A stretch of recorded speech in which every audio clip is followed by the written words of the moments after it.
Welcome, art students, to Mrs. Hurd's virtual art room. As you can see here, I have a monochromatic image I have created in Photoshop. That's what you'll be doing today in this lovely tutorial. So take a close look and let's get started. The first step of this project is to find a reference photo. And what better place to find a reference photo than what you guys already have? Social media. So log into Facebook or Instagram or whatever you have and look through all those selfies, pet photos, family photos, and find a photo that is appealing to you.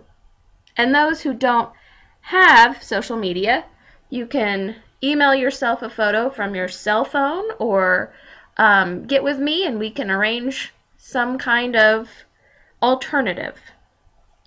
So flip through. Here's a lovely graduation picture from college. Family photo. We have one from when I was a baby. Oh, the choices are endless. Let's see here. I think I'll go with this one. So first off, right click, copy image. Oh, there's a post from a recipe site I follow on Facebook. And the next thing we're going to do is go into Photoshop. You can find this under Start Programs, Adobe Photoshop. Up top, File, New. And we're going to change the pixels to inches. My standard go-to size is 8 by 10 or 10 by 8 depending on if your picture's landscape or portrait.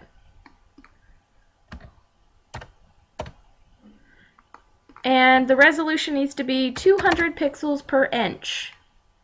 Okay, now we're moving. The next thing we need to do is paste. You can hit Edit Paste or Control V. Voila, there's your image. The next thing we need to do is hit Control T.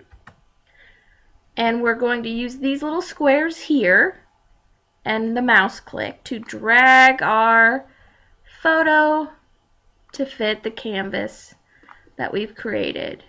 Now you can see here it looks a little pixelated and blurry. No problem.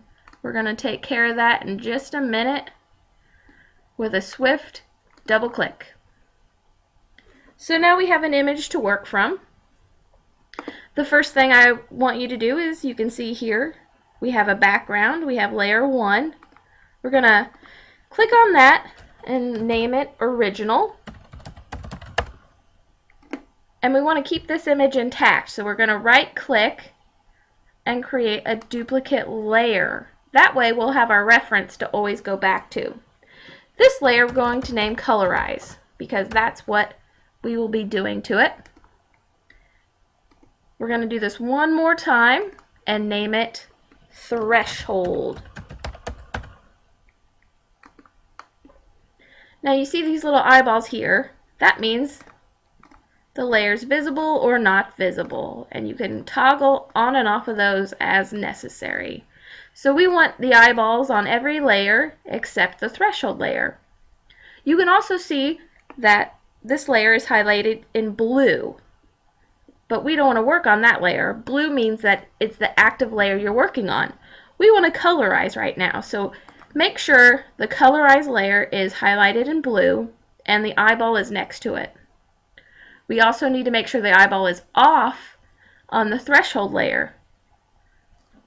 So now we're ready to colorize. And to do that, we need to go to Image, Adjustments, and Hue Saturation.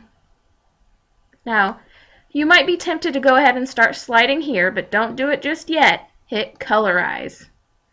This helps change the image into a solid color.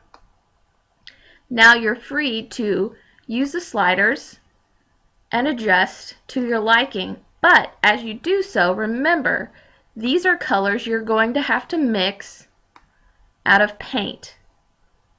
So fluorescent or neon colors won't really work well for this project. Also, I suggest steering clear of yellows because they normally don't mix well with black values. So once I find a happy place that I like, I will hit OK.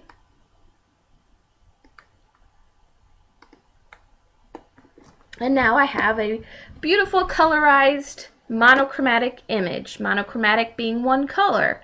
The next thing I need to do is go up to Filter and Artistic, and we're going to be using the cutout filter. This filter adjusts and cuts out images almost like a photocopy, and it breaks it down into simpler shapes for us to paint. You can play around with the slide bars right over here and adjust. You can also zoom in and zoom out down here, and you can drag the image as well just by clicking and moving your mouse. So spend a little time and play around with this until you're happy and it looks nice in your opinion.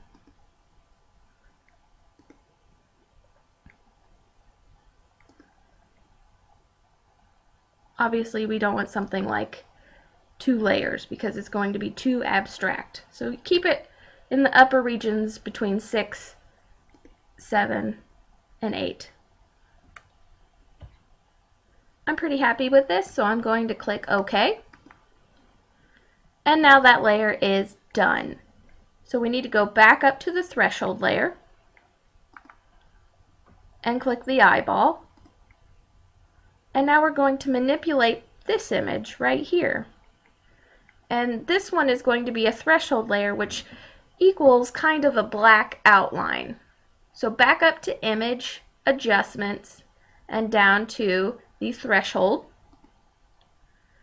Now don't worry, it looks a little dark at this point, and I strongly suggest that you go lighter than you think.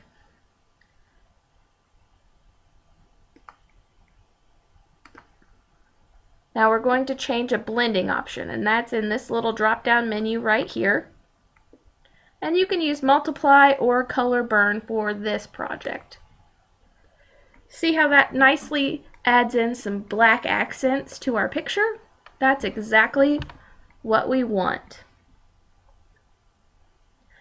Now the next thing we need to do is crop this down to 4 by 6 inches. So we're going to use this crop tool, and we're going to change the width and the height to 4 by 6 or 6 by 4. Again, this is depending on if you have a portrait or a landscape image. This one is landscape, so I'm going to be typing in 6 by 4. Then I click and drag the crop tool and keep what I want in the image or what I don't want in the image.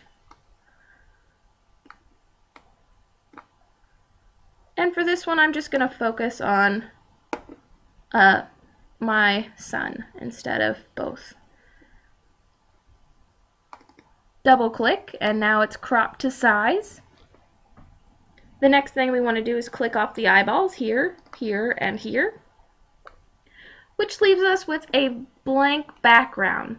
This is going to come in very handy when we go to View, Show, Grid, and we're going to go ahead and grid our image. Now to do this, you can see there are 6 squares by 4 squares, so it's already inched out for us. All we have to do is go to the line tool, which is sometimes hidden behind different shape tools. Change our color to a nice dark black, and we're going to trace our lines just like so.